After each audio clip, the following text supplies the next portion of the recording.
ನಮಸ್ತೆ ಎಲ್ಲರಿಗೂ. Welcome back to my channel Aksha Ayurveda. ಇವತ್ತು ನಾನು ನಿಮಗೆ ಹಾಲಿನ ಜೊತೆ ಯಾವ ವಸ್ತುಗಳನ್ನ ಮಿಕ್ಸ್ ಮಾಡಬಾರ್ದು ಅಂತ ಹೇಳ್ಕೊಡ್ತೀನಿ. 6th ಒನ್ ಈಸ್ ಅನಿಯನ್, ಅಂದರೆ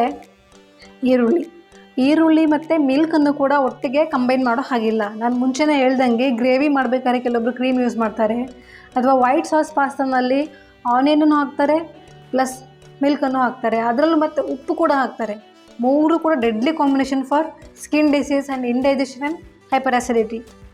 7ನೇದೇನಪ್ಪ ಅಂತಂದರೆ ಮೂಲಂಗಿ. ಎಲ್ರಿಗೂ ಗೊತ್ತಿರೋ ಹಾಗೆ ನಾವೆಲ್ಲ ಮೂಲಂಗಿ ಪಲ್ಯ ಅಥವಾ ಸಾಂಬಾರಲ್ಲಿ ಕೋಸಂಬರಲ್ಲಿ ಯೂಸ್ ಮಾಡ್ತೀವಿ, ಆದರೆ ಅದ್ರ ಜೊತೆಗೆ ಕೂಡ ನಾವು ಹಾಲನ್ನು ಯೂಸ್ ಮಾಡೋ ಹಾಗಿಲ್ಲ. ಆ್ಯಂಡ್ 8ನೇದು ಬೇಲದ ಹಣ್ಣು ಅಂತ ಹೇಳ್ತೀವಿ. ಶಿವನಿಗೆ ತುಂಬ ಪ್ರಿಯವಾದ ಬೇಲದ ಹಣ್ಣು, ಅದನ್ನು ಕೂಡ ನಾವು ಹಾಲಿನ ಜೊತೆ ಮಿಕ್ಸ್ ಮಾಡಿ ತಗೊಳ್ಳೋ ಆಗಿಲ್ಲ. ಹಾಗೆ ಬ್ಲೂಬೆರೀಸ್ನ ಕೂಡ ಮಿಕ್ಸ್ ಮಾಡೋ ಹಾಗಿಲ್ಲ. ನಿಂಬೆ ಹಣ್ಣನ್ನು, ಮೋಸಂಬಿ, ಅನಾನಸ್, ಹಾಗೆ ದ್ರಾಕ್ಷಿಯನ್ನು ಕೂಡ, ಸ್ಪೆಷಲಿ ಹುಳಿ ದ್ರಾಕ್ಷಿಯನ್ನು ಕೂಡ ಮಿಕ್ಸ್ ಮಾಡೋ ಹಾಗಿಲ್ಲ. ಇವಾಗೆಲ್ಲನೂ ಮಿಕ್ಸ್ ಮಾಡಬಾರ್ದು ಅಂತ ಹೇಳಾಯಿತು. ಬಟ್ ಏನೇನು ಮಿಕ್ಸ್ ಮಾಡಬೇಕು ಅಂತ ನೋಡೋಣ. ಮೊದಲನೇದಾಗಿ ನೀವು ಕ್ಯಾರೆಟ್ನ ಮಿಕ್ಸ್ ಮಾಡ್ಬೋದು.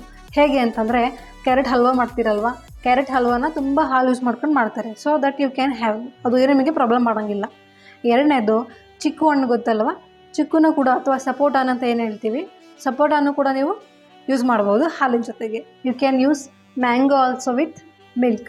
ನೀವು ಕೇಳ್ಬೋದು ಮ್ಯಾಂಗೋ ಕೂಡ ಹುಳಿ ಇರುತ್ತಲ್ವ ಅಂತ, ಬಟ್ ಅದು ಯಾವಾಗ ಕಾಯಿ ಇರುತ್ತಲ್ವ ಅದು ಟೇಸ್ಟಲ್ಲಿ ಹುಳಿ ಇರುತ್ತೆ, ಯಾವಾಗ ಹಣ್ಣಾಗುತ್ತೆ ಅದು ಟೇಸ್ಟ್ ಸ್ವೀಟ್ ಆಗುತ್ತೆ. ಸೊ ತುಂಬ ಸ್ವೀಟಾಗಿರೋ ಮಾವಿನ ಹಣ್ಣನ್ನು ನೀವು ಯೂಸ್ ಮಾಡ್ಬೋದು. ಮೋಸ್ಟ್ ವೈರಲ್ ಥಿಂಗ್ ಅಥವಾ ಮೋಸ್ಟ್ ವಾಂಟೆಡ್ ಟಾಪಿಕ್ ಈಸ್ ಹಾಲಿನ ಜೊತೆ ಬನಾನಾನ ಮಿಕ್ಸ್ ಮಾಡ್ಬೋದಾ ಅಂತ. ಅದು ಆನ್ಸರ್ ಎಸ್ನೂ ಇದೆ, ನೋನೂ ಇದೆ. ಯಾಕಂತಂದರೆ ಯಾಕಂತಂದರೆ ನೀವು ಹಾಲಿನ ಜೊತೆ ಬನಾನ ಮಿಕ್ಸ್ ಮಾಡಿದರೆ it's very heavy to digest. So ಯಾರಿಗೆ ಡೈಜೆಷನ್ ಪ್ರಾಬ್ಲಮ್ ಇದೆ, ಹೈಪರ್ ಎಸಿಡಿಟಿ ಪ್ರಾಬ್ಲಮ್ ಇದೆ, ಕಾನ್ಸ್ಟಿಪೇಷನ್ ಪ್ರಾಬ್ಲಮ್ ಇದೆ, ಅಥವಾ ಆರ್ಥ್ರೈಟಿಸ್ ಇದೆ ಅಂಥವರು ಇದನ್ನು ಸೇವನೆ ಮಾಡೋ ಹಾಗಿಲ್ಲ.